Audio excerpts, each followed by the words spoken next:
2025.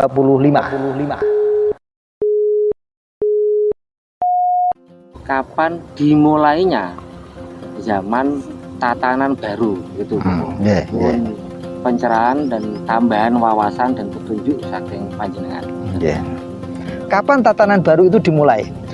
Kecuali kalau pertanyaannya itu begini, tatanan baru itu ada apa tidak sih? Nah itu kan berarti kan ada keraguan, ada kebimbangan, ada kebingungan di sana. Tapi ini pertanyaannya jelas. Dan beliau, Kang Mas Danurwendo ini menyatakan bahwa beliau mewakili para spiritualis khususnya di wilayah Pati Utara. Dan pertanyaannya itu sama. Mereka meyakini adanya tatanan baru. Aku akan menjawabnya seperti ini, bahwa saat ini kita bagaikan orang hamil dan kita baru selesai 7 bulanan atau istilah Jawanya mitoni ya. Nah, jarak dari antara mitoni dengan kelahiran itu kurang lebih 2 bulan. Begitu pula jawabanku adalah jarak kita dari kita melakukan dialog ini dengan nanti zaman baru digelar adalah pada 2025. Artinya kita punya waktu 2 tahun untuk toto siogo mempersiapkan tatanan baru itu.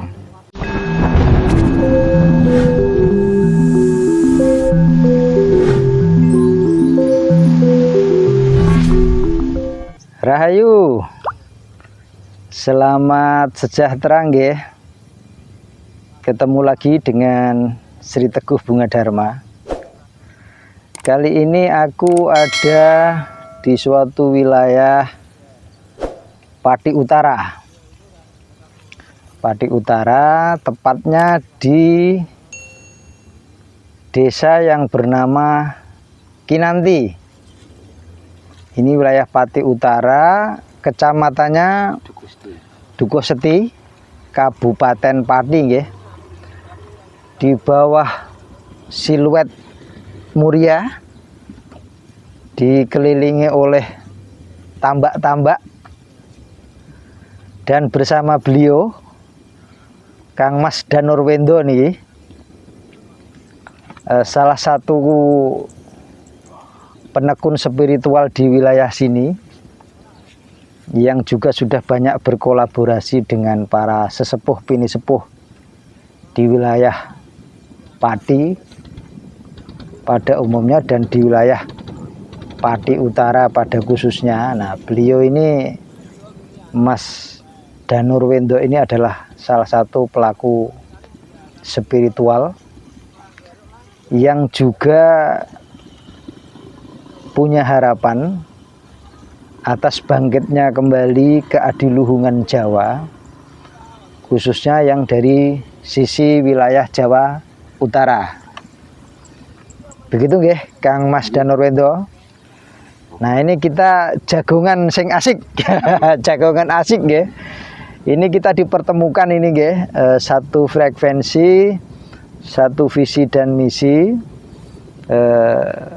sehingga kita take video di sini untuk jagong sore, senja sore yang indah nggih. Monggo Kang Mas, kalau kita berdialog aja, apa yang mumpung kita lagi punya waktu santai untuk jagongan santai aja kita ini. Monggo. Selamat sore untuk Bapak Sri Teguh. Nggih, selamat sore Kang Mas. Saya dari perwakilan ngoten mawon nggih. Nah, perwakilan banyak sekali para spiritual atau para sesepuh bini sepuh mungkin daerah Pati Utara. Itu banyak yang menanyakan.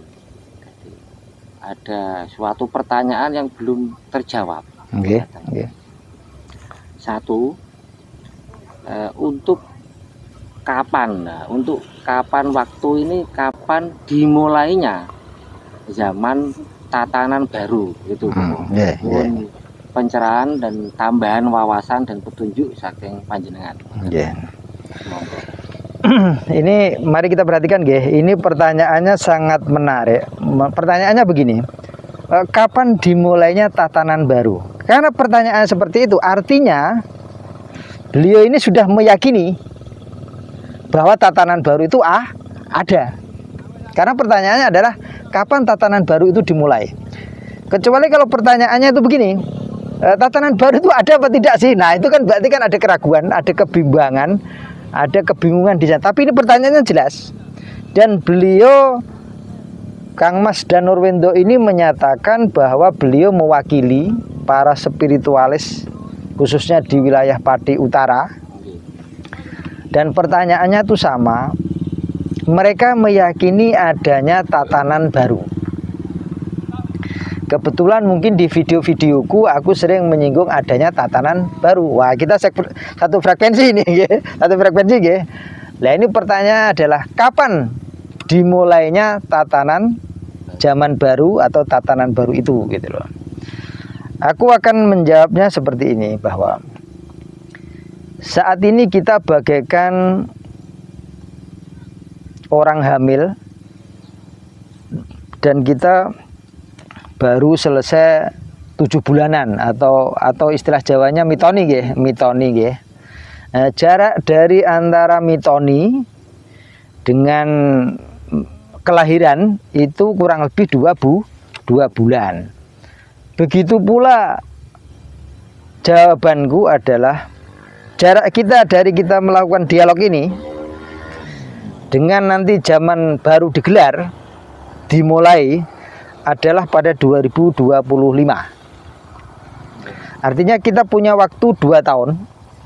Kita punya waktu 2 tahun untuk toto-toto, untuk kalau orang Jawa nyebutnya tadi siogo, mempersiapkan tatanan baru itu. Khususnya para pelaku spiritual di wilayah sisi utara Jawa, atau kalau di sini ya Pati Utara. Ayo bareng-bareng kita toto-toto, siap-siap siogo untuk menyambut, mengisi tatanan baru. Sekali lagi, ini bagaikan kita orang hamil yang sedang baru selesai mitoni 7 bulanan, artinya jarak dengan kelahiran itu kurang lebih 2 bulan. Nah, kalau ini tatanan baru kurang lebihnya dari sekarang adalah 2 tahun. Diperhatikan ini, nggih. Ini aku sampaikan juga kepada para pemirsa, para subscriberku yang selama ini tuh sering bertanya kapan dimulainya tatanan baru. Nah, mungkin di video-videoku sebelumnya pun sudah tak singgung masalah itu kok, gitu. Nah, sekarang tak tegaskan kembali bahwa tatanan baru dimulai, sekali lagi dimulai, ya, tatanan baru dimulai itu pada 2025. Kita punya waktu 2 tahun untuk persiapan, untuk toto-toto, untuk siogo memasuki, mengisi tatanan baru. Begitu Kang Mas Danurwendo, nggih. Nah, monggo, nah, dilanjutkan. Kalau ada pertanyaan lagi, santai aja kita, dialog santai aja. Udut boleh udut. Monggo, ben rodok santai gitu loh. Aku soalnya ora udut soalnya. Nyuwun pangapunten. Mohon maaf sebelumnya untuk waktu yang sudah panjenengan sampaikan tadi. Nah, kan sudah jelas tahun 2025. Jadi tatanan baru dimulai. Nah, sekarang dari tiap individu seorang spiritualis atau seorang wiji-wiji pamilih yang harus dipersiapkan itu apa aja, nopo mawon gitu loh. Nah, mohon petunjuk panjenengan gitu, Romo. Ini pertanyaan lanjutannya adalah apa yang mesti dilakukan. Nah, dan ini pun banyak yang bertanya ini di kolom komentar, ini banyak yang bertanya dan ini terwakili oleh Kang Mas Danurwendo, nggih.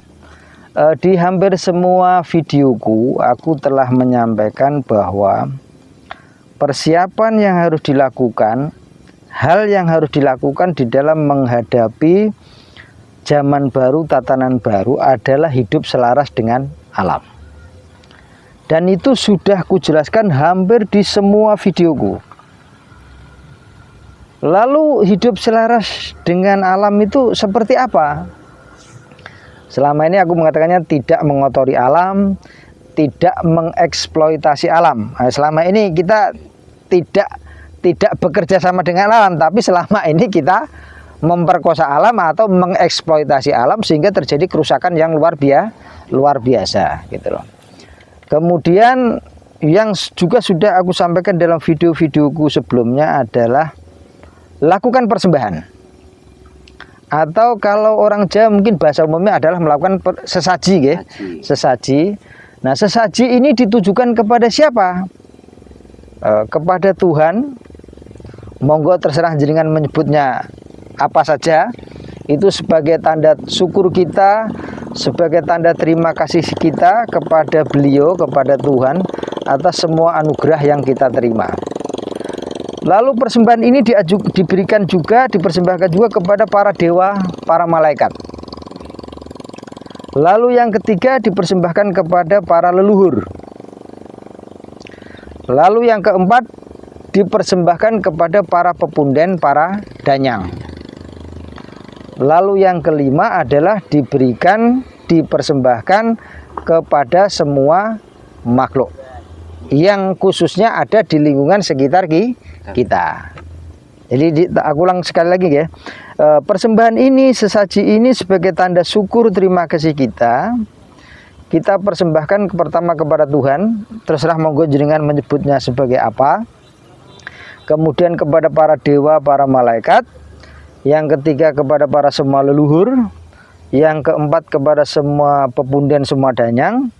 Lalu yang kelima itu adalah kepada semua makhluk, khususnya yang ada di sekitar lingkungan tempat kita tinggal gitu loh. Monggo panjenengan lah. Wujudnya apa? Wujudnya pertama berupa wewangian. Monggo Anda menggunakannya dupa, menggunakan kemenyan, lalu bunga-bunga yang wangi, monggo. Semakin itu sesuatu yang alami itu akan semakin baik gitu. Lalu yang kedua adalah berupa makanan atau buah-buahan. Tetapi yang paling ideal adalah apa yang kita masak. Apa yang kita masak hari itu kita sisihkan dulu, kita ambil untuk persembahan. Artinya paling ideal ya pada saat pagi hari ketika dunia memulai aktivitasnya, begitu pula kita memulai aktivitas kita dengan melakukan persembahan. Memberikan energi kepada alam sehingga alam pun merestui dan memberikan energi kepada kita. Secara ilmiahnya itu begitu, secara imbal baliknya atau law of attraction-nya itu seperti itu gitu loh. Nah, itu berupa seperti itu. Kemudian minuman ini paling tidak ya air putih gitu loh. Air putih, lalu kalau mau ditambahi kopi, mau ditambahi teh atau ditambahi susu nggih monggo terserah. Nah, tetapi pada prinsipnya begini, persembahan ini harus dilakukan dengan tulus ikhlas dan sesuai kemampuan. Nah, mohon diperhatikan nggih, ini sesuai kemampuan. Yang kubicarakan tadi adalah standarnya, tetapi kalau memang tidak punya karena berbagai macam keadaan, yes, semampu nih. Mampu. Lah kalau sama sekali tidak punya apapun, persembahkan diri jenengan. Jenengan cukup diam. Kalau memang kita tidak punya apa-apa loh ya, tidak punya air yang enggak punya, makanan yang enggak punya, apa-apa enggak punya, maka yang dipersembahkan adalah diri sendiri. Seluruh ego kita, keangkara murkaan kita, keliaran-keliaran kita, mari kita tundukkan, mari kita serahkan semua itu, mari kita lepaskan itu, kita serahkan kepada kelima elemen tadi, Tuhan, para dewa, para malaikat, para leluhur, para pepunden, para danyang, dan semua makhluk. Kita persembahkan diri kita dengan penuh kerendahan hati, dengan penuh ketulusan. Sekali lagi, ini bagi yang memang tidak punya apapun. Pada prinsipnya persembahan itu harus dilakukan dengan penuh ketulusan dan sesuai kemampuan. Ini diperhatikan nggih. Ini pertanyaannya Kang Mas dan Nurwendo ini mewakili yang mungkin selama ini bertanya di kolom-kolom komentar nggih. Dan ini hari ini aku sampaikan nggih bahwa apa yang harus dilakukan adalah hidup selaras dengan alam. Hidup selaras dengan alam adalah tidak mengotori alam, salah satunya tidak buang sampah sembarangan, apalagi sampah-sampah plastik. Harus kita bakar. Kemudian kita tidak mengeksploitasi alam atau tidak memperkosa alam, tetapi kita bekerja sama, berkolaborasi. Dan yang paling sering aku ungkapkan yaitu adalah melakukan persembahan atau sesaji. Dan itu sudah penjelasannya seperti itu tadi. Dipahami nggih Kang Mas dan Nurwindo. Nah, nggih. Monggo dilanjutkan kalau ada pertanyaan selanjutnya. Monggo. Ini kita santai aja.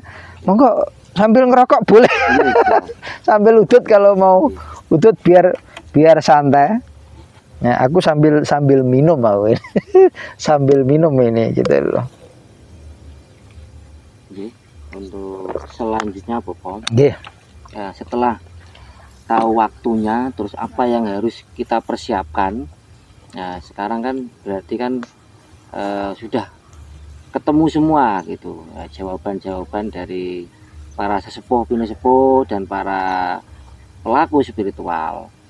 Nah, untuk itu mohon bimbingan dari panjenengan untuk yang khususnya di wilayah Pati Utara, khususnya yang untuk di wilayah Pati Utara. Nah, khususnya apa, ada hal yang khusus atau perilaku dalam arti wujud dari persembahan itu apabila mungkin kurang komplit atau mungkin kurang pas, mungkin untuk panjenengan yang lebih tahu tentang kondisi di Pati Utara ini, mohon petunjuk dan wawasan panjenengan supaya kita melangkah itu tidak salah arah gitu. Apakah cukup dengan persembahan tadi atau ada tambahan-tambahan lain untuk di wilayah Pati Utara ini itu. Terima kasih Bapak. Ini pertanyaan yang menarik ini. Jadi tambahannya adalah begini, bahwa persembahan-persembahan apa atau apa yang di lingkungan kita itu tergantung kearifan lokal di wilayah masing-masing. Misalkan kalau di wilayah daerah tertentu atau desa atau kampung tertentu itu punya kearifan tertentu, itu bisa ditambahi. Yang ku sampaikan tadi itu adalah standar umum. Semua orang bisa melakukannya. Tetapi kalau misalkan mau ditambahi sesuai kearifan lokal masing-masing wilayah, masing-masing kampung, monggo. Ini jawaban untuk juga para pemirsa nggih. Kalau panjenengan semua melakukan persembahan itu lalu ada kearifan lokal yang ingin ditampilkan juga, yang ingin ditambahkan juga, itu nggih monggo. Itu tidak masalah, itu pasti lebih tahu masing-masing wilayah di tempatnya masing-masing. Nah, tetapi ini ya, yang ingin aku tekankan adalah begini. Dimanapun panjenengan semua tinggal, yang paling penting adalah panjenengan semua harus terkoneksi dengan mandala-mandala atau pusat-pusat energi di wilayah panjenengan. Ini bukan hanya di Pati Utara loh nggih. Ini kalau Kang Mas dan Nurwindo ini kan mewakili dari wilayah posisi Pati Utara. Tetapi panjenengan semua yang menyaksikan video ini adalah juga harus menggalinya di lingkungan panjenengan masing-masing. Panjenengan harus mampu merasakan dan terkoneksi dengan pusat-pusat energi di wilayahnya panjenengan masing-masing. Karena apa? Mereka nanti inilah yang akan terlibat memberikan warning dan sekaligus kolaborasi bagaimana memasuki dan menata untuk tatanan baru. Panjenengan semua pasti sudah paham yang aku maksudkan ini. Panjenengan semua harus terkoneksi. Nah, kalau wilayah sisi utara Jawa, khususnya di wilayah sekitar lereng Muria, nah seperti yang aku bilang, Muria itu sebenarnya adalah suatu peradaban teknologi tinggi yang pernah mencapai kejayaannya sekian ribu tahun, lalu ditinggalkan karena kesalahan-kesalahan biasalah. Suatu peradaban pasti menemukan titik puncaknya lalu mengalami ketidakselarasan kembali. Nah, lalu mereka ditinggal lift. Aku bilang lift enggak, mereka meninggalkan. Mereka meninggalkannya ke dua dimensi. Satu ke dimensi tetap di bumi, tapi masuk ke dimensi halus. Dan kedua adalah masuk ke dimensi planet lain. Jadi itu peradaban yang pernah ada. Itu di Muria. aku tidak tepat untuk saat ini menyampaikan semuanya, tapi kalau panjenengan semua sudah menggalinya nggih jenengan nggih jenengan lakoni masing-masing di dalam. Tetapi aku pastikan bahwa itu penuh dengan teknologi, itu penuh dengan peradaban agung di masa lalu, dan itu nanti kita bisa gali bersama-sama, kita menjadi inspirasi atau dasar kita di dalam membangun tatanan baru. Sebenarnya kan banyak orang yang mungkin katakanlah begini, di dalam benak kita kadang kan sudah berpikir bahwa mungkin yang selama ini kita sebut gunung, itu mungkin di dalamnya tersimpan adalah bangunan candi. Misalkan itu seperti itu gitu loh. Tapi karena seiring perjalannya waktu, ribuan tahun terkubur oleh debu, oleh tanah, oleh reruntuhan-runtuhan, akhirnya tumbuh tanaman-tanaman dari seolah menjadi gunung. Padahal mungkin saja di situ ada candi. Ada candi. Banyak hal seperti itu terkubur gitu loh. Banyak hal seperti itu yang terkubur, yang selama ini mungkin kita tidak pernah pahami. Nah, itu sebenarnya itu bertebaran hampir di lingkungan kita masing-masing. Jadi panjenengan semua yang menyaksikan video ini, tolong diperhatikan di lingkungan panjenengan semua.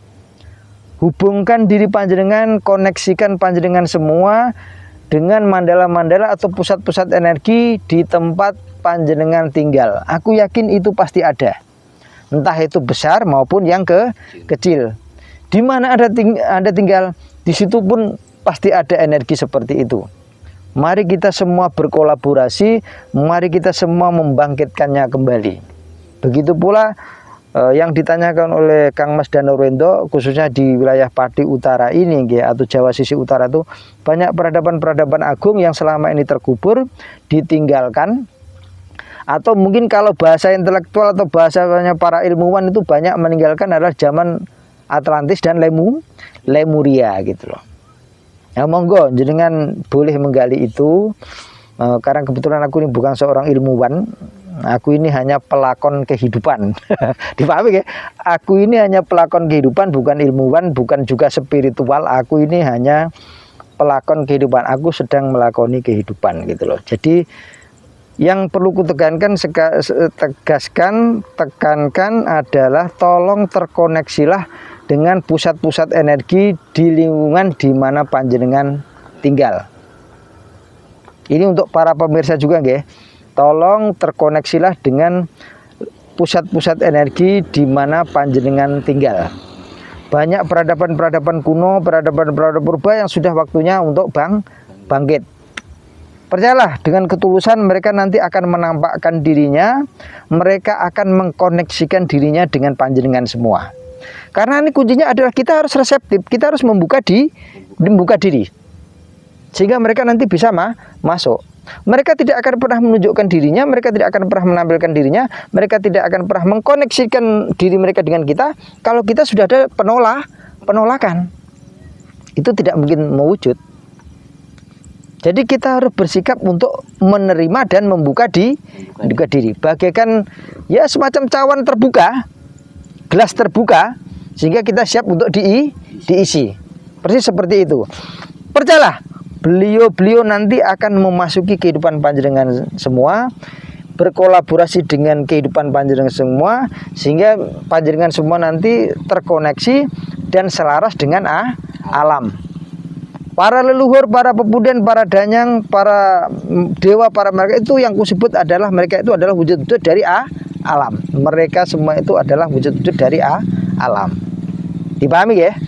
Nggih, seperti itu. Ada pertanyaan lanjutan atau cukup? Wah, cukup nggih. Nggih. Terima kasih banyak Romo. Nggih, aku ini yang mengucapkan terima kasih kepada Kang Mas Danurwendo karena mewakili pertanyaan-pertanyaan yang selama ini diajukan. Dan aku juga berterima kasih ini beliau telah menemaniku di dalam mengambil konten video untuk channel Bapak Sri Teguh Bunga Dharma. Ini aku mengambil videonya di wilayahnya beliau ini. Di wilayah tambak-tambak, di wilayah yang indah sekali. Dan ini kita mengambilnya di senja hari ya. Suasananya syahdu ini. Setelah ini paling cocok katanya bakar-bakar ikan katanya, kata Kang Mas Danurwendo. Nggih, matur nuwun nggih. Panjenengan semua yang selama ini bertanya, mungkin pertanyaannya Kang Mas dan Nur itu semoga mewakili. Begitu pula apa yang kusampaikan, yang kujawab itu juga semoga ini mewakili rasa ingin tahu panjenengan semua. Matur nuwun nggih. Matur nuwun Kang Mas dan Nur itu. Nggih. Rahayu, rahayu, rahayu.